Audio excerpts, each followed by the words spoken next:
जी हाँ किसान भाइयों, हमारे छत्तीसगढ़ किसान भाइयों के लिए बहुत सी खबरें हैं वो निकल करके सामने आ रही है। जैसे कि धान खरीदी, ग्रीष्मकालीन फसलें को लेकर के, वर्मी कंपोस्ट आदि को लेकर के और चिट फंड कंपनियों के पैसे वापसी को लेकर के बहुत सी खबरें हैं वो निकल करके सामने आ रही है। तो सभी खबरें आपको एक के बाद एक प्राप्त होगी, तो बेहतर जानकारी के लिए वीडियो पर पूरे अंत तक बने रहिए। और साथ ही अगर आप चैनल पर नए हैं तो चैनल को सब्सक्राइब करना ना भूलें, क्योंकि हम ऐसी सरकारी योजना और खेती बाड़ी संबंधित वीडियो आपके लिए हमेशा लाते रहते हैं। तो चलिए किसान भाइयों, देर न करते हुए सर्वप्रथम आपको बता दें कि कृषि मंत्री श्री रविंद्र चौबे ने आज महानदी भवन मंत्रालय में आयोजित बैठक में कृषि विभाग के अधिकारियों को ग्रीष्मकालीन धान के बदले किसानों को अन्य लाभकारी फसलों के उत्पादन के लिए प्रोत्साहित करने के निर्देश दिए हैं। वहीं मंत्री श्री चौबे जी ने कहा कि राज्य शासन ने इस वर्ष ग्रीष्मकालीन धान के स्थान पर गेहूं, चना, उड़द, मक्का, तिल, रागी, मूंगफली आदि की खेती के लिए किसानों को विशेष रूप से प्रेरित करने और उनके लिए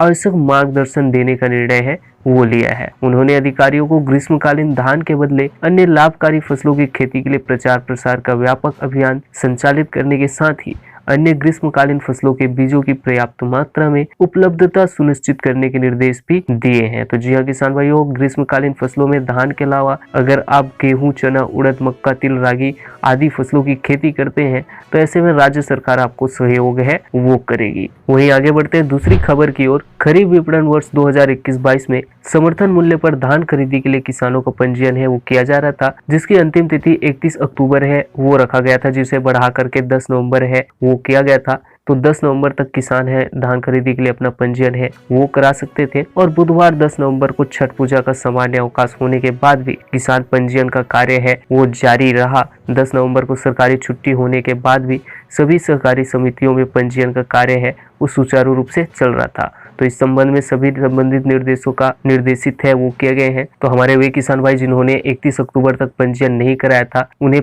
10 नवंबर तक पंजीयन का अवसर है वो दिया गया था। चलिए आगे बढ़ते हैं अगली खबर की ओर। और जैसा कि आप सबको पता होगा कि राज्य सरकार के निर्देशानुसार समर्थन मूल्य पर धान खरीदी की कार्यवाही 1 दिसंबर से प्रारंभ की जाएगी और सभी संबंधित विभाग धान खरीदी के संबंध में आवश्यक तैयारी है वो सुनिश्चित किया गया है। उन्होंने धान खरीदी के लिए बारदाने, तौल मशीन, आर्द्रता मापी की व्यवस्था और उपार्जन केंद्र की साफ सफाई, पहुंच मार्ग आदि व्यवस्थित करने के निर्देश है वो राज्य सरकार के द्वारा दिए गए हैं। वहीं सभी कलेक्टरों को यह जिम्मेदारी दी गई है कि जिन उपार्जन केंद्रों के कर्मचारियों पर गड़बड़ी के आरोप लगे हैं उन्हें खरीदी कार्य से तत्काल अलग किया जाए और खराब रिकॉर्ड वाले कर्मचारी जिले के अन्य किसी भी उपार्जन केंद्र में भी पदस्थ है वो नहीं किए जाएंगे। तो भ्रष्ट कर्मचारियों पर सख्ती है वो राज्य सरकार के द्वारा दिखाया गया है। चलिए आगे बढ़ते हैं तीसरी खबर की ओर और आपको बताते हैं कि मुख्यमंत्री श्री भूपेश बघेल ने चिट फंड कंपनियों के फरार संचालकों के विरुद्ध धीमी कार्यवाही पर गहरी नाराजगी व्यक्त करते हुए कहा कि आरोपियों के विरुद्ध शीघ्र गिरफ्तारी की कार्यवाही की जाए। इसी प्रकार चिट फंड संचालकों की संपत्ति की नीलामी पर अपेक्षित प्रगति न होने पर भी उन्होंने अप्रसन्नता व्यक्त। जी हाँ दोस्तों, चिट फंड कंपनियों के मालिक पर राज्य सरकार के द्वारा सख्ती है वो बरती गई है और उनसे उगाही के लिए उनकी संपत्तियों की नीलामी का निर्णय है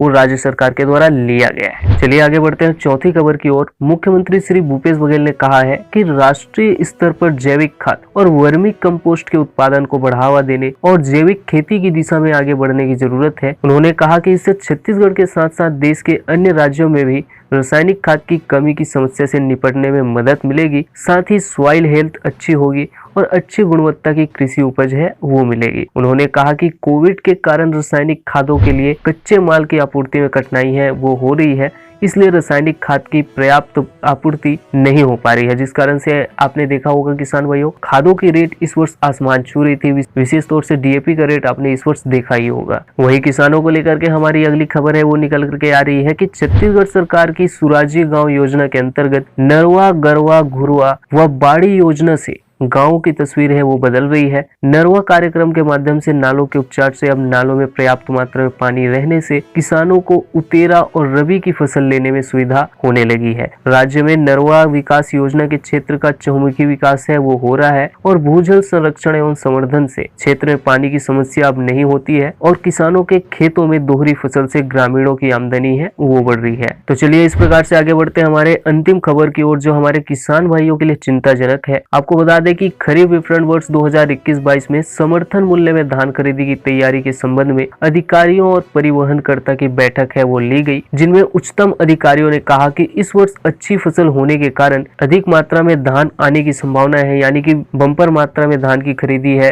वो इस वर्ष राज्य में होगी, जिसे समीपवर्ती राज्य जैसे महाराष्ट्र, मध्य प्रदेश, उड़ीसा सीमा से लगा हुआ है और सीमावर्ती क्षेत्रों में कड़ी निगरानी है वो रखा जा रहा है। धान खरीदी केंद्र में अन्य राज्यों से अवैध धान नहीं आना चाहिए, जिसे देखते हुए राज्य सरकार के द्वारा यह निर्णय लिया गया है नाकेबंदी का। उन्होंने बॉर्डर के सभी चेक पोस्ट को सक्रिय करने के निर्देश है वो दे दिए हैं। उन्होंने कहा कि चेक पोस्ट में 24 घंटे शिफ्ट में कर्मचारियों की ड्यूटी रहनी चाहिए ताकि अन्य राज्यों से धान अवैध रूप से बिक्री के लिए न लाया जा सके। तो चलिए फिलहाल इस वीडियो में इतना ही। किसान भाइयों, अपने अन्य मित्रों तक खबर है वो शेयर कीजिए ताकि उन्हें भी इस बारे में जानकारी हो, और साथ ही अगर आप चैनल पर नए हो तो चैनल को सब्सक्राइब करना ना भूले, क्योंकि हम ऐसी सरकारी योजना और खेती बाड़ी संबंधित वीडियो आपके लिए हमेशा लाते रहते हैं। तो चलिए मिलते हैं नए वीडियो के साथ, तब तक के लिए जय हिंद, जय भारत, जय छत्तीसगढ़।